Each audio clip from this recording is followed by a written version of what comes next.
Fala pessoal, tudo bem? Bem-vindos a mais um vídeo. Eu sou o Gabriel, você está no canal Saber Investir Bem e hoje vou estar trazendo algum conteúdo falando um pouquinho sobre a Caixa Seguridade e a Petrobras que anunciaram seus resultados. Primeiro a gente vai começar aqui pelos resultados do terceiro trimestre de 2025 da Caixa Seguridade, né? E junto com os resultados, uma informação muito importante de citar foi que vieram o anúncio de dividendos. Então, no caso, a Caixa Seguridade anunciou 35 centavos por ação, tá? O pagamento vai ocorrer para janeiro, então o último dividendo da Caixa Seguridade foi agora no mês de novembro, né? Ainda será pago neste mês, e o próximo ficou para janeiro, seguindo a sua política trimestral. Em relação às datas, a Caixa então vai ter a sua DataCon no dia 2 de janeiro de 2026 e o pagamento ocorrerá no mesmo mês, 16 de janeiro de 2026, tá?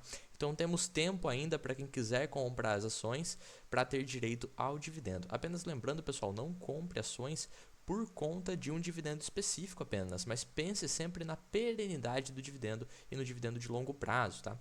Então, no caso, foi 35 centavos por ação, o que representa um payout de 92,1% do lucro líquido desse trimestre. E considerando também o valor da ação de Caixa Seguridade, que hoje está por volta de R$ 15,54, nós teríamos um dividendo por volta aí de 2,25%. Se a gente anualizar esse valor, ou seja, multiplicar por 4, a gente teria um dividendo anual por volta de 9%. Lembrando que a Caixa Seguridade paga apenas proventos do tipo dividendos que são isentos do imposto de renda até o momento, até o ano de 2025. Agora falando um pouquinho do desempenho de Caixa Seguridade, ela teve algum desempenho recorde nos ramos de habitacional e residencial, que são os principais ramos que a Caixa acaba atuando, inclusive, por exemplo, habitacional, que é um seguro obrigatório e a sua controladora, a Caixa Econômica Federal, é líder de mercado no ramo.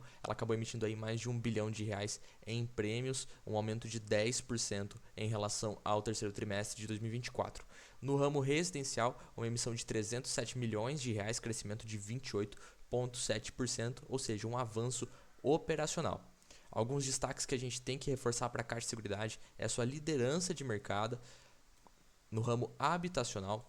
Eles até citam a própria originação de crédito imobiliário na Caixa, né? Então a pessoa vai fazer um financiamento aí pela Caixa Econômica Federal e a Caixa vende também o seu seguro habitacional aí na operação. A Caixa Seguridade acaba sendo beneficiada. Um ponto positivo também, o elevado índice de renovação, né? Então depois de um período você precisa renovar o seu seguro, então um aumento do índice de renovação é importante para uma seguradora porque ela acaba retendo essa receita por mais tempo e no caso evoluiu 7,3 pontos percentuais. Trouxe um pouquinho no vídeo da BB Seguridade falando sobre a captação líquida no trimestre, que no caso da BB Seguridade foi uma captação líquida negativa de por volta de 4 bilhões de reais, só acompanhada lá no último vídeo do canal. E no caso da Caixa Seguridade teve uma captação líquida positiva de 1,1 bilhão de reais. Eles até citam que devido foi ao maior volume trimestral de portabilidade de entrada, ou seja, a transferência entre o plano. Você tem um plano de previdência na seguradora X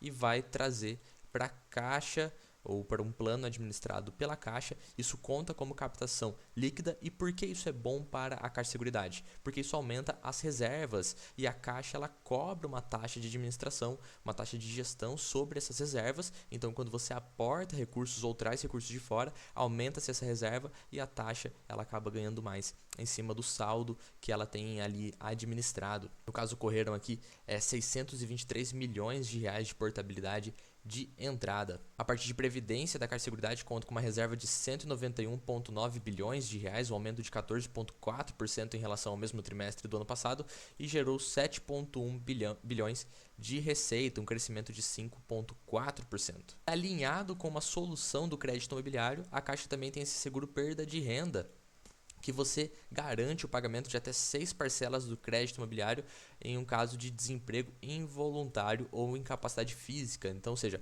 é uma outra alternativa para você acabar se protegendo contra uma eventual perda de renda e garantir o pagamento do seu crédito imobiliário para que você não fique inadimplente. E no ramo de vida, então, 595 milhões de reais de prêmios emitidos, crescimento de 2,6% contra o mesmo trimestre do ano passado. Agora falando do desempenho em si, A Caixa reportou um lucro líquido de 1,14 bilhões de reais na forma gerencial, crescimento de 13,4% na comparação anual e 9,5% na comparação trimestral, com um ROI de 69,2%, crescimento aí de 6,3 pontos percentuais.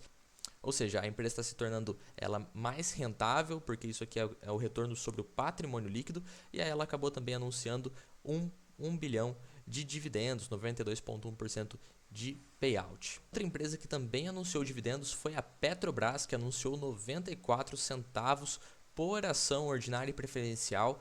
O volume total de dividendos foi de 12,16 bilhões de reais, que será pago em duas parcelas, conforme normalmente aí a companhia sempre acaba fazendo. A primeira parcela será paga em fevereiro de 2026 e a segunda parcela será paga em março, um mês logo em consequência, parcelas de valores iguais, né, 47 centavos cada uma delas. Para você ter direito ao dividendo, você precisa dormir com a ação na sua carteira no dia 22 de dezembro de 2025. Agora, se será dividendo ou JCP, precisamos aguardar aqui até 11 de dezembro de 2025, onde será comunicado como será a forma de distribuição, se será dividendo ou se será JCP, que aí tem a retenção de 15% de imposto de renda na fonte. Em relação aos destaques operacionais da Petrobras, nós tivemos recordes de produção, atingindo aqui mais de 3 milhões de barris, 7,6% acima do segundo TRI de 2025 e quase 17% em relação ao mesmo trimestre do ano passado. Tivemos recordes na produção total operada e de produção própria no pré-sal, também mais de 2,5 milhões de barris, o que eles justificam com um aumento de 4% de eficiência nos campos em operação e entrada de novos sistemas. Então a Petrobras vem crescendo também a sua operação, o que contribui para a maior lucratividade da companhia. Falando agora de resultados do terceiro trimestre da Petrobras, o EBITDA gerado pela companhia foi de 12 bilhões de dólares, com um lucro líquido de 5,2 bilhões de dólares, um crescimento de 28% em relação ao segundo trimestre de 2025. Mais importante para o acionista da Petrobras, é interessante conhecer o fluxo de caixa livre e o fluxo de caixa operacional da empresa. No caso, o fluxo de caixa operacional, 9,9 bilhões de dólares, crescimento de 31% contra o trimestre passado, e o fluxo de caixa livre, que é o fluxo de caixa operacional menos o CAPEX, que seriam os investimentos da companhia, que foi de 5 bilhões de dólares, e aí, consequentemente, um dividendo de 45% do fluxo de caixa livre deu 12,2 bilhões de reais, tá? Então os anúncios aqui estão em dólares, só que o dividendo já convertido para reais. Aqui nós conseguimos observar a produção total própria da companhia, crescimento aqui na parte de óleo para mais de 2,5 milhões de barris de óleo por dia, gás também 594 milhões de barris, óleo e gás no exterior aqui representando uma porcentagem maior, mas consequentemente mais de 3 milhões de barris de óleo equivalente por dia. A venda de petróleo também cresceu 14%, mais de 981 milhões de barris por dia, e a venda de derivados também com um crescimento de 5%. Ou seja, cresceram as produções e também cresceram as vendas dos produtos da companhia. Em relação ao preço do principal produto da empresa, que é o Brent, que é para que o investidor de Petrobras tem que sempre estar de olho aí, entendendo o funcionamento do Brent, houve uma elevação de 2% no preço do barril para 69,1 dólares. Né? Em relação ao ano passado, a empresa tinha um Brent mais de 80 dólares. Então, hoje o Brent ele é um pouquinho menor, né? 10 dólares, um pouco mais de 10 dólares menor em relação ao ano passado, só que a companhia vem crescendo nas suas produções. EBITDA ajustado, tirando os eventos não recorrentes, aqui foi de 12 bilhões de dólares, lucro líquido 5,2, crescimento de 28%, conforme a gente já tinha citado.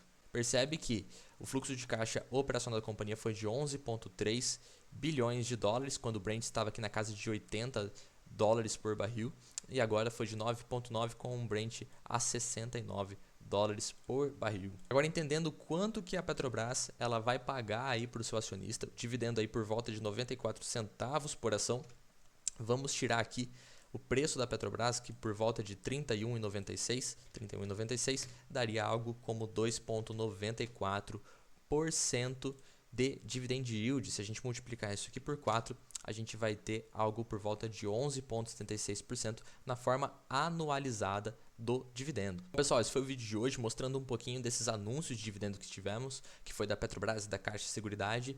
E se você ainda não é inscrito no canal, se inscreve, também se torne membro aqui do nosso canal para ter acesso a planilhas exclusivas. e também a vídeos exclusivos, cursos, também temos muito bate-papo que todos os membros aí participam, tá bom, pessoal? É isso, até a próxima e tchau!